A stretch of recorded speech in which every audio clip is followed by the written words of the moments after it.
Hey there, it's Casey Dimon here, TaxSaleAcademy.com. Thank you so much for joining me for this week's Tax Sale question segment. Our question this week comes from Deanna. And Deanna says, I'm looking at a tax sale list for the very first time, and it looks like they are all incredible deals. This can't be real, right? With a confused emoji face. Deanna, first off, thank you so much for your question. So the short answer to your question is no.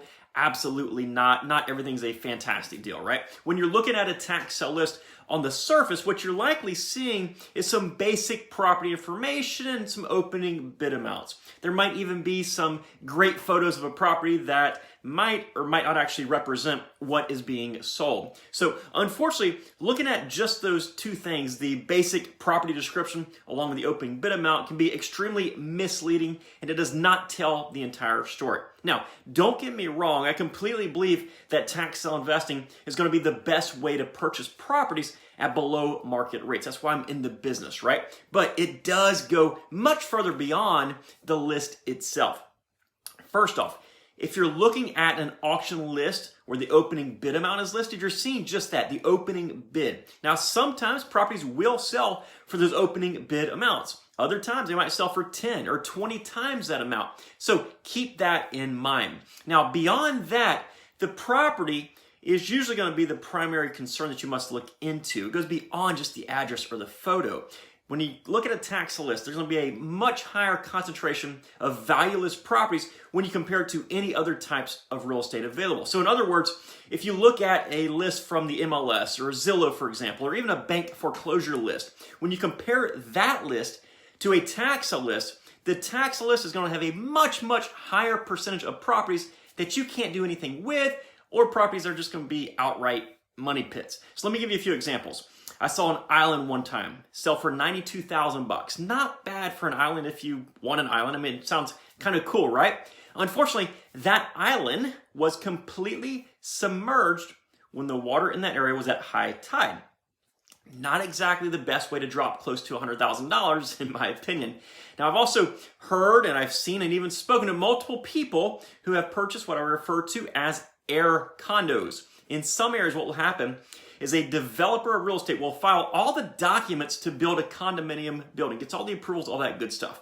If you picture a condominium building, you have all these condos that are sold separately. They're also mapped and priced and parceled separately. Now, what sometimes happens is the developer will abandon the project for whatever reason. So you have all of these little boxes now that exist on paper and in the system, but not in real life.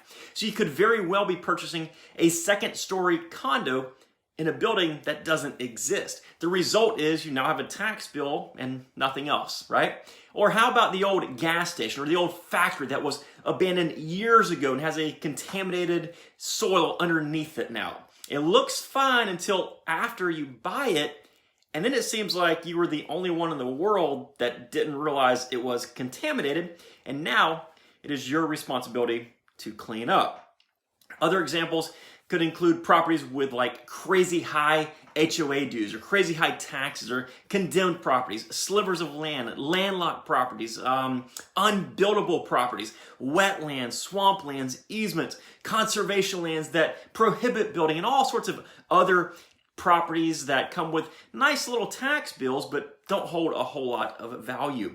This is such a big reason that I'm a huge advocate for doing proper due diligence on properties. There's a lot to due diligence, of course, too, but you should know everything possible about a property before you consider investing in it as an investment. So, Deanna, yes, there are absolutely some incredible deals to be had at tax sales, but no, not all deals are going to be amazing deals, and it's actually kind of far from it, right? But you're interested in it getting started. My suggestion is to browse through the videos that I have right here on YouTube and type in due diligence or research or something along those lines. Look at some tax sale lists. Look at, auctions in your area. Do some research and then go to the auctions with the sole purpose of just trying to learn what's going on. There's a lot that goes into this business, but by all means, it is worth every single bit of effort if you learn how to do it correctly. If I can help you out further, we offer lots and lots of videos here, again, here on YouTube, and we have a podcast, we have books, we have lots of great information. There's a whole bunch of links down below in the description of this video. And again, those resources, a lot of them are free. Some of them are the premium stuff that we have, like my book. I say premium, the book itself is free. You have to pay $5 to get it shipped to you, but I bought the book for you. And also we have the Tax Sale Academy itself if you want access to our most comprehensive step-by-step training videos that we offer. So again, Deanna, hopefully this answers your question. If you have a follow-up question, feel free to leave it below this video and I'll definitely answer it. Also might shoot another video for you, whether it's you, Deanna, or anybody else that watches this video in the future. So hopefully this helps you out. Take care. Bye-bye.